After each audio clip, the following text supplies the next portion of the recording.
So apparently, you guys have really enjoyed my Season 1, Episode 1 recap and review of The Wheel of Time, to the point where I decided to keep on watching it and keep on reviewing it. Now, to be fair, I have kind of gone down a little rabbit hole in, the show and stuff like that. I'm sorry, I kind of got a little...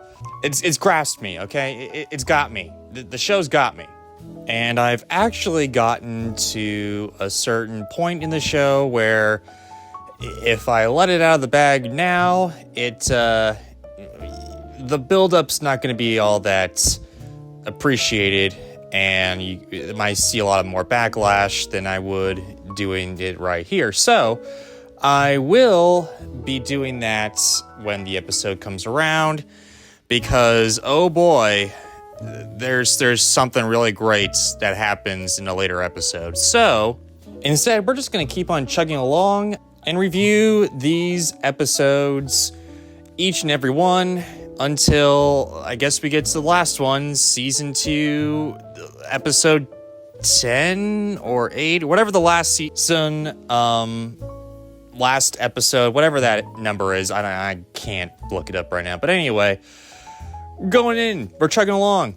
Season 1, Episode 2, Shadows Waiting. And this is the one that introduces one of the purely bad antagonists, a white cloak that has a kind of gold shoulder, or the silver shoulder things too, which is, I gotta say, I like the costuming here. The costuming on these soldiers, it's kind of a nice touch, even though, I don't know specifically what happens in the books or how this actually, supposed to happen, but I gotta say, if they go in a lot of wars, the blood will show quite significantly on these uniforms, specifically because they're pure white. But you know what? Whatever. I think there's some kind of guards. There's some kind of guards for this country or countryside or whatever. And I guess that's why they're called white coats. But anyway, Emon, he probably has a more pronounceable name. I'm just gonna call him Emon. This Emon character, my gosh, he is just pure evil. And I just on the stroke of one scene, the opening scene where he burns an Aes Sedai, just out of the cold blue. You don't know who she is, but he apparently collects the rings of the Aes Sedai, everyone that he kills and all that, and I'm just like, oh, listen here. This guy has to die. Now, for many of you who know me personally, you would know that I enjoy a complex villain, but, a villain who just loves to be a villain, I'm all for too, One who just absolutely loves being evil and just will be evil because he or she can be evil. And you know what? This guy fits that description absolutely. Abuse of power, he's just, I can tell the actor just loves playing this character. It is just absolutely just beautiful. His performance is just gripping and just frothing with pure evil, and I'm all for it. I'm down for it. Just bring it on. And before I dive any more into this series, let me just say one thing that I don't think I said in the episode 1 reaction review, but it's become more apparent in this second episode, and it's this. This story is so simple and yet very, very complex. And that's what Lord of the Rings tended to do as well. Again, I'm making a lot of comparisons to this in Lord of the Rings because it's just, it just baffles me. And I might be rambling on and raving about this show and compared to the Rings of Power. I'm not going to really just dive into that a whole lot, even though Amazon is the, provider of both like the producer of both.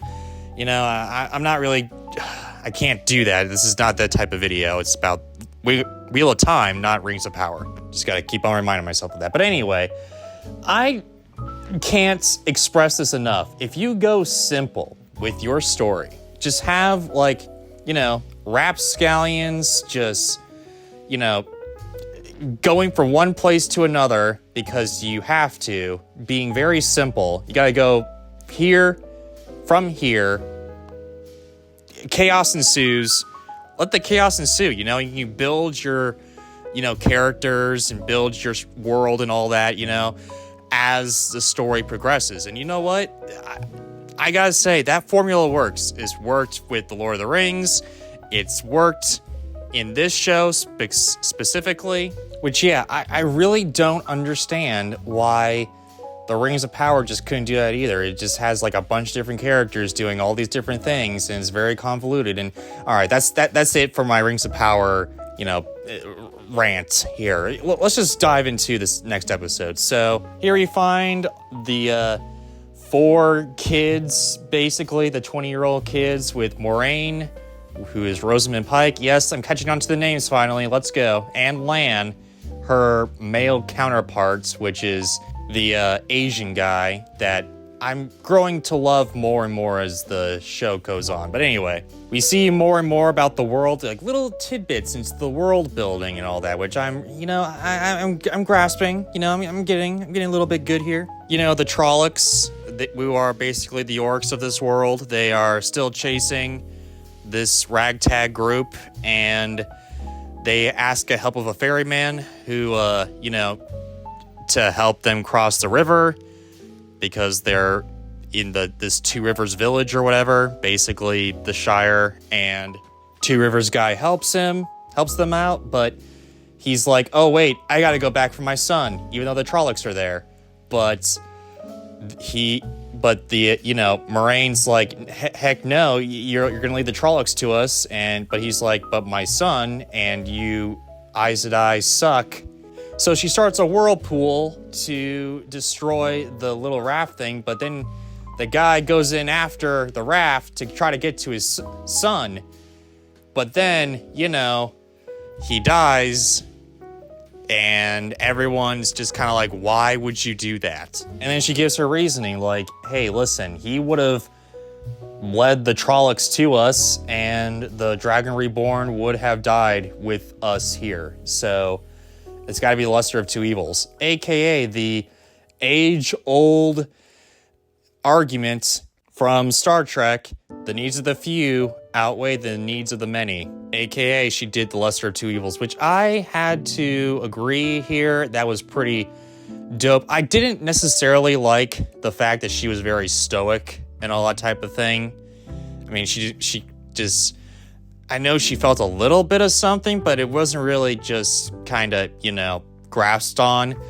The kids were more, emotional about it, but, she seemed like she was in the right a whole lot, I don't know. And she's also talking more about, the Aes Sedai and their, rules and laws and all that, and how they can technically twist the truth, but they can't lie, and they can't use their magic to benefit themselves, but just others. And I gotta say, that's a nice touch. Again, the whole Star Wars thing, it's true from a certain point of view, I mean, you can technically twist the truth. You can't tell lies, but you can technically twist the truth. It's very interesting. It's the whole concept about humanity and, the English language and all that, and how you can, just do certain things with it. It's very, very interesting, to say the least. But then Moiraine gets, wiped out because she used a lot of her magic on the Trollocs and all that in the previous episode, and she did the whole thing with the whirlpool and the river and all that, and she got, wounded, and her wound is hurting her, and she's just losing a lot of life. So Lan decides to, I guess, make shelter for everybody in this old, creepy city where nothing lives And yeah, I mean, the Trollocs wouldn't go in there because everyone's afraid of this city. Why are they afraid of this city? Well, it's because of this weird darkness that will consume anybody that, will, all that type of stuff, which is very, I get it, but I'm just wondering why he would do that, because I get it. It might be the most, the safest place in regards to, keeping away from the Trollocs, but I mean, let me try to pronounce this. Shadar Logoth? I mean, no, that's the city. So Shadar Logoth is the city, and Mashadar is the evil darkness that inhabits the city. So why? I mean, yeah, you can probably keep quiet in there. That's probably what he was thinking, but I mean, better safe than sorry, man. I mean, you can probably hide underneath a rock or something, there's plenty of rocks there. You can probably just hunker down underneath a rock and keep away from the Trollocs. I don't know, but that's my thinking. Oh, and I forgot to mention all this stuff. Egwene learns that she has the potential to channel the power and all that stuff. Perrin encounters strange wolves, which, I got a little bit farther ahead in these particular episodes, so let's just say that's foreshadowing for what's about to happen. Da-da-da-da-da. And everyone has strange dreams, like the redhead guy, who I'm going to say is Rand. I was going to say Brand. I got Game of Thrones on my mind. Anyway, though, Rand has explicitly really bad, dreams and all that type of stuff, and no one alerts Moiraine to this, and she gets all upset, and then she, starts to faint after having to attack this huge, evil from all of them. So then Lan decides to go to this. So it makes a little bit more sense. I don't know why. I keep on forgetting certain things that happen this episode. But anyway, though, then the darkness separates them all and all that type of stuff, because of course it is. Reminds me of, it's a mixture of that bar, I forget what the name is. It's so many different names, but the bar from Lord of the Rings, Fellowship of the Ring, and the beach from Lord of the Rings, Fellowship of the Ring, where the Fellowship gets, sidetracked, split up and all that. And because of the Trollocs or some kind of evil presence and all that. It has a lot of similarities to that. And apparently, after, they all get separated or whatever, and Moraine's like, what the heck?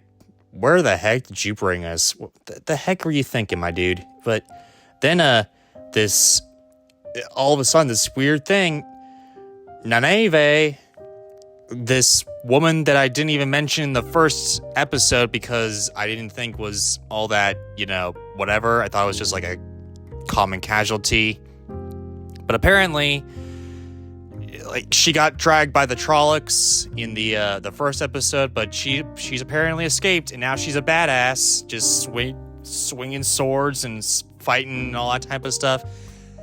I think that was a tad bit rushed, because while yes, we know that she's sort of a badass in the first episode, she's not necessarily, a transformation between, Princessy Peach from Super Mario Bros. To Fighting Peach in the Super Mario Bros. Movie, the type of thing. It's not necessarily... she goes from that to this in, a matter of, I don't know, 3 days? Something like that, which is, I guess, could happen, but that... I don't know. I doubt it. Let's just say I doubt it. But anyway, I see a lot of the Lord of the Rings influences within this show. I see a lot of religion influence within this show and all that. I get it. There's a lot of different stuff that I guess is pulled from this, as well as this pulling from Lord of the Rings, because I know the Lord of the Rings came out first. Wheel of Time came out later, but I'm just getting a lot of Lord of the Rings vibes, which I hear it kind of, dissipates as the show goes on. I've seen it from the episodes that I've seen that the show kind of deviates from that. I just can't wait until, the show kind of picks up with that type of stuff. But anyway, yeah, this episode is just very, very Lord of the Rings-ish, and I get it, right? Like, you gotta have setup and all that, but you can make it, interesting. You can have it, like, more entertaining than just this. It's not necessarily my favorite episode. It's still not bad. I mean, I don't think there's it's just a tad slow. It's a little bit slower. But then again, I like it. I like when a show takes its time and all that type of stuff, but it's just, with this, I just wanted to kind of go on, just keep on going, just keep, have, a more steady pace, but I don't know. I know it's going to get better. I've seen it get better with the episodes I've already seen, so we will just kind of go from there and all that. I would put this maybe a slightly below episode 1, but not, or kind of at the same level as episode 1, even though it kind of delves a little bit more into the whole, world building and all that, which I like. I don't know. It's just not getting up there for me quite yet, but I know it's going to get better. I've seen it get better. Let's just go into the next episodes. But anyway, though, guys, that's it for this episode recap and review. What did you guys think? Do you think this episode rocks or sucks? Do you like the world building? And do you like this White Cloak Emon guy who is just going to just chew every single bit of the scenery, I feel? What do you guys think? Comment, let me know, and don't forget to subscribe and ring that bell. More vids coming your way, and hey, take care, guys.